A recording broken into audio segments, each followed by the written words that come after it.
सबसे पहले बात कर लेते हैं कॉमेक्स सिल्वर इन्वेंट्री की। 20 फरवरी तक कॉमेक्स में कुल सिल्वर स्टॉक करीब 366 मिलियन ऑन्स रह गया है। असली चिंता की जो बात है वो है रजिस्टर्ड स्टॉक, यानी कि वो चांदी जो कि डिलीवरी के लिए तैयार होती है। अब 90 मिलियन ऑन्स के अहम स्तर से नीचे गिर करके लगभग 88 मिलियन ऑन्स पर ये आ चुकी है। कई एक्सपर्ट ये मान रहे हैं कि आने वाले वक्त में सिल्वर गोल्ड को आउट परफॉर्म कर सकती है। अब कल जेनेवा में जो बैठक होने वाली है अमेरिका और ईरान की, इसे लेकर सिर्फ मेरी नजर नहीं रहने वाली है, पूरी दुनिया की नजरें टिकी हुई है इस मीटिंग के ऊपर। अगर बातचीत बेनतीजा रहती है, जिसकी की पूरी संभावना लग रही है, सोने में तेजी इसी के साथ और तेज हो जाएगी।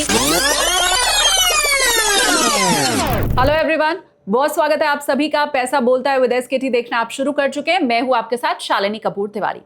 आज ये तीसरी रिपोर्ट आप लोगों के सामने मैं लेकर के आई हूं और आज की ये जो रिपोर्ट है उसमें गोल्ड और सिल्वर की बात मैं करने वाली हूं। इंटरनेशनल मार्केट में गोल्ड सिल्वर में बहुत मजबूत ट्रेंड दिखाई दे रहा है, नई ऊंचाइयों की तरफ जाता हुआ सोना और चांदी दोनों दिखाई दे रहा है। एक खास हलचल जो चांदी के अंदर मुझे दिखाई दी है वो भी आपको बताऊंगी। ट्रंप के भाषण के जो मेन पॉइंट्स हैं जिनका असर सोना और चांदी के मार्केट पर पड़ सकता है उसका जिक्र भी करूंगी। ईरान अमेरिका की जेनेवा में कल होने वाली मीटिंग के ऊपर भी चर्चा होगी।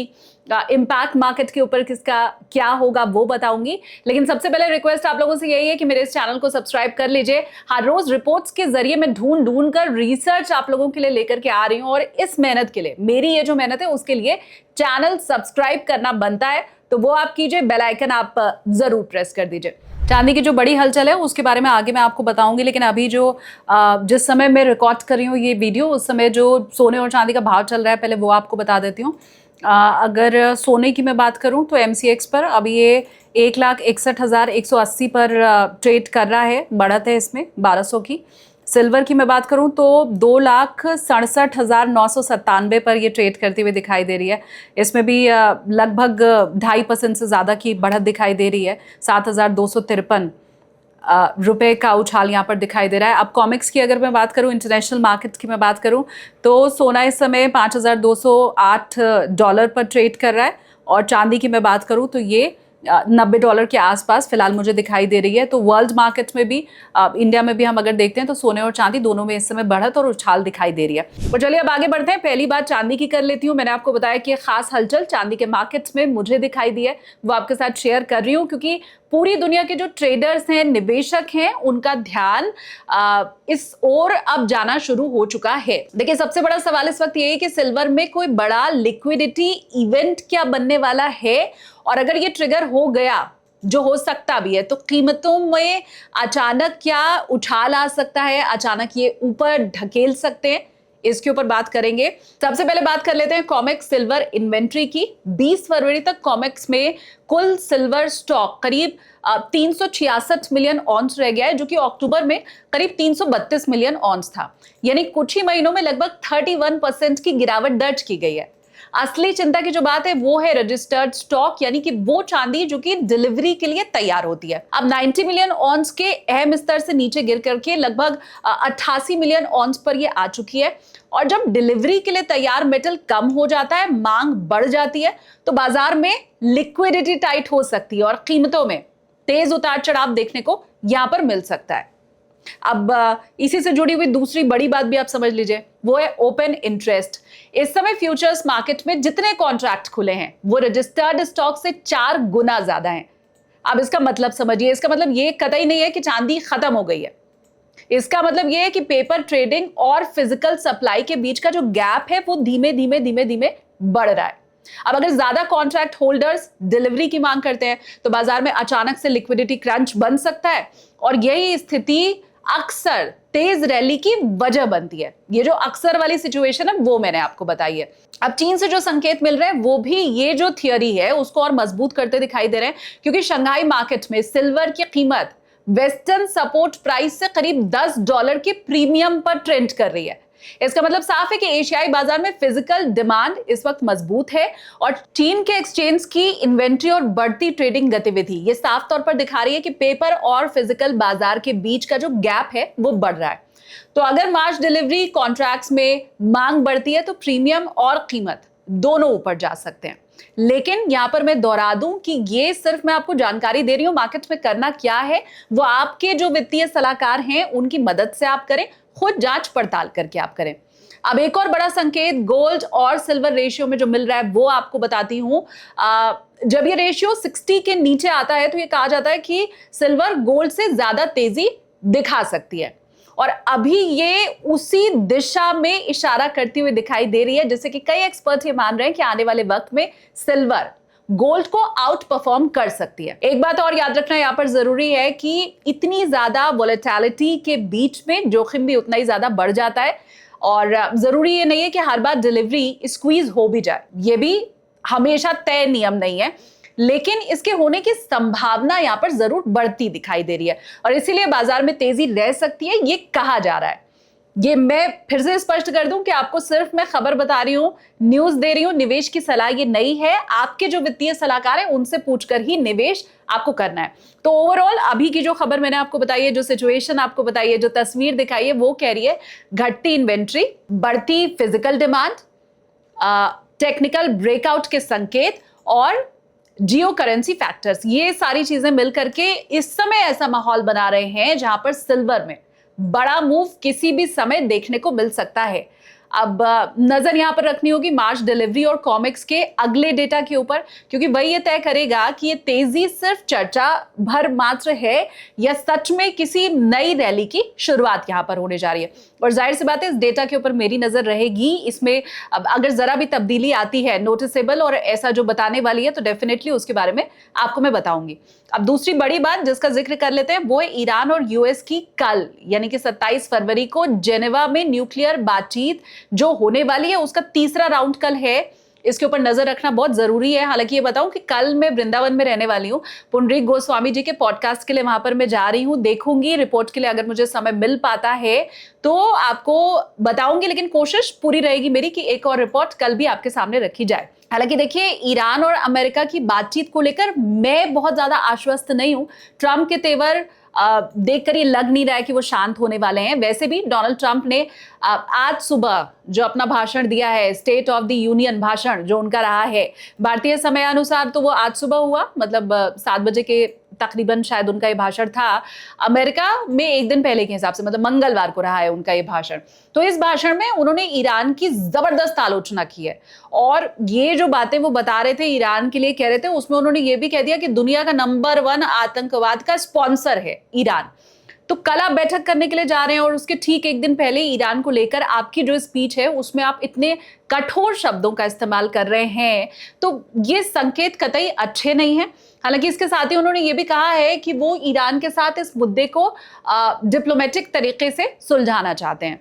अब कल जेनेवा में जो बैठक होने वाली है अमेरिका और ईरान की, इसे लेकर सिर्फ मेरी नजर नहीं रहने वाली है, पूरी दुनिया की नजरें टिकी हुई है इस मीटिंग के ऊपर, क्योंकि सीधा असर इस मीटिंग का गोल्ड और सिल्वर की दिशा पर भी पड़ सकता है। सवाल बहुत सीधा सा है कि दोनों देशों के बीच में कोई पॉजिटिव डील अगर यहां पर हो जाती है, बाजार में अनिश्चितता थोड़ी सी कम हो जाएगी, और जाहिर है ऐसे में सोने चांदी के दाम भी नीचे की तरफ दिखाई दे सकते हैं, उनमें दबाव कम होगा। अगर बातचीत बेनतीजा रहती है, जिसकी की पूरी संभावना लग रही है, मुझे तो लग रही है, आपकी क्या राय है मुझे कमेंट करके आप बताइए। सोने में तेजी इसी के साथ और तेज हो जाएगी। अगर मौजूदा मार्केट सिचुएशन को समझें तो मैं ये साफ साफ कह सकती हूँ कि ग्लोबल माहौल बहुत टेंस्ड इस समय नजर आ रहा है।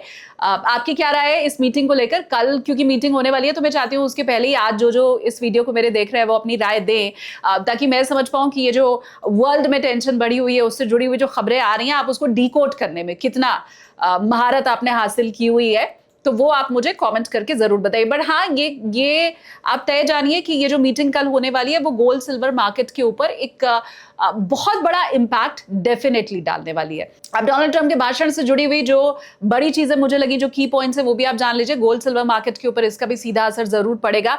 अपने भाषण में ट्रंप ने कई बार ये गौर करने की बात है कि उन्होंने थर्ड टर्म का जिक्र किया है। अब वो ये बोल रहे हैं बार बार कि मुझको लगता नहीं है कि मैं तीसरी बार अमेरिका का राष्ट्रपति बनूंगा। अब पॉइंट ये है कि इस बात का जिक्र उन्हें करना पड़ा क्यों? क्योंकि अमेरिकन संविधान ये साफ तौर पर कहता है कि कोई भी वहां पर 2 बार ही राष्ट्रपति बन सकता है, तीसरी बार नहीं बन सकता है। 2 टर्म का मौका वहां किसी शख्स को राष्ट्रपति बनने के लिए दिया जाता है, ये सीमा तय है। अब इसमें भी बार बार ट्रंप का बोलना कि मुझे लगता नहीं है मैं तीसरी बार राष्ट्रपति बनूंगा, तीसरी बार क्या पता मैं बनता हूं या नहीं बनता हूं, कई बार इसका जिक्र करना, क्या ये इंडिकेशन है कि अमेरिका में संविधान संशोधन कर दिया जाए? भाई ट्रंप है, कुछ भी हो सकता है। सुप्रीम कोर्ट का जो हालिया उनका फैसला था उसके ऊपर भी उन्होंने कई चर्चा की। अच्छा मुझे आप बताओ, ये जो पूरी ट्रंप की राष्ट्रपति वाली खबर मैंने आपको बताई कि वो बोल रहे हैं मैं तीसरी बार क्या पता बनता हूं नहीं बनता हूं, आपकी क्या विचार है संविधान संशोधन को लेकर, मैं कॉमेंट में जानना चाहती हूँ।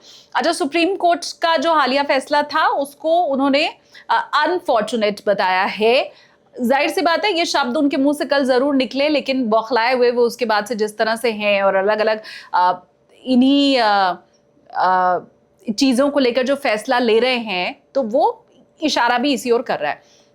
अच्छा, एक चीज और उन्होंने कही है, उनका कहना है कि भविष्य में टैरिफ से मिलने वाला जो पैसा अमेरिका का है उसकी जगह वो शायद इनकम टैक्स की जगह ले ले। मतलब अमेरिकन जो इनकम टैक्स देते हैं उसका विकल्प के तौर पर वो टैरिफ के पैसे को देख रहे हैं। मतलब उनका क्लियरली कैसे कहना है कि मैं तो टैरिफ से इतना पैसा इकट्ठा कर लूंगा पूरे वर्ल्ड से कि फिर आपको इनकम टैक्स देना ही नहीं पड़ेगा। अमेरिकन इनकम टैक्स नहीं देंगे, वही जो पैसा आएगा उससे ही देश का विकास हो जाएगा। ये, लेकिन मैं एक चीज आपको बताऊं कि ये पहली बार डोनाल्ड ट्रंप नहीं बोल रहे हैं, इसके पहले भी वो ये दिवा स्वप्न दिखा चुके हैं अमेरिकन को कि मेरा ऐसा प्लान है कि इनकम टैक्स जो है वो जगह ले लेगा टैरिफ की। वो अभी तक तो हुआ नहीं है, अब ये एक और उनका दिवा स्वप्न अगर है तो वो आगे इन फ्यूचर में हमें पता चलेगा। गोल्ड और सिल्वर मार्केट को लेकर के अब ये मुझे लगता है क्योंकि बहुत कंफ्यूजन है इन चीजों को लेकर के, तो ये आगे हमें पता चलेगा कि वो क्या इम्पैक्ट दिखाता है। लेकिन ये है कि आज के मार्केट की अगर हम बात करें, कल हमने देखा कि सोने और चांदी में हमें बहुत दबाव दिखाई दिया था, लेकिन आज ये तेजी की ओर ही आगे बढ़ता हुआ जा रहा है। अपडेट इस पर मैं दूंगी। टैरिफ की पहले बात कर लेते हैं। अब अमेरिका ने भारत समेत इंडोनेशिया और लाओस जैसे देशों के ऊपर जो सोलर एनर्जी, आयातित सोलर एनर्जी प्रोडक्ट है, उनके ऊपर निशाना साध दिया है। भारी आयात शुल्क निर्धारित कर दिया है।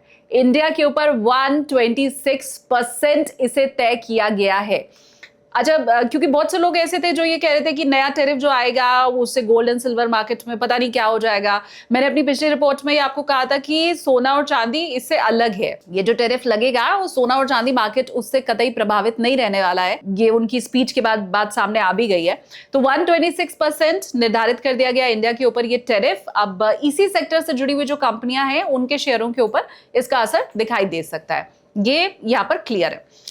पिछले 1 साल में लगातार ये जो टैरिफ बदलने की बात है, ग्लोबल ट्रेड सिस्टम को बहुत कॉम्प्लिकेटेड बना दिया है डोनाल्ड ट्रंप ने। मैं ये कहूंगी आम निवेशक के लिए समझना मुश्किल हो गया है कि किस देश के ऊपर कितना शुल्क लगा हुआ है। मतलब मैं आपसे भी अगर पूछूं, अगर मैं जीके टेस्ट ले लूं कि भैया बताओ कि किस देश के ऊपर कितना % टैरिफ है, आप भी नहीं बता पाएंगे। कभी हम सुनते हैं 10% हो गया है, कभी ग्लोबल हम सुनते हैं 15% हो गया है, कभी उससे भी ज्यादा टैरिफ की बात है। मतलब अभी जो कॉम्पिटिटिव एग्जाम में बच्चे बैठ रहे हैं, अगर उनके एग्जाम में जीके टेस्ट करने के लिए इस तरह के सवाल आ जाए तो मुझे लगता है उनके लिए भी बड़ा मुश्किल हो जाएगा। याद ही हम नहीं रख सकते, आज जो याद किया कल बदल गया। और यही जो अलग अलग फैसले हैं, अचानक होने वाले ऐलान हैं, इन्हीं से भ्रम की एक स्थिति बनी हुई है। निवेशक भी बहुत ज्यादा भ्रमित फील कर ही रहे हैं, जाहिर सी बात है। और इसीलिए ये जो मौजूदा स्थिति बनी हुई है, उन्हीं सारे हालातों को देखते हुए बहुत से एक्सपर्ट ये हैं जिनका ये मानना है कि अमेरिका और ईरान के बीच का जो मतभेद है वो भी जल्दी खत्म नहीं होगा, क्योंकि डोनाल्ड ट्रंप इसी तरह के बार बार तेवर अपने दिखा भी रहे हैं।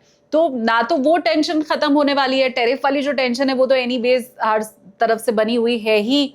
कुछ समय पहले भी आपको याद होगा भारत के साथ जो संभावित डील थी वो भी रद्द होना, ये जो पूरी अनिश्चितता है उसको और बढ़ाता हुआ ही दिखाई दिया।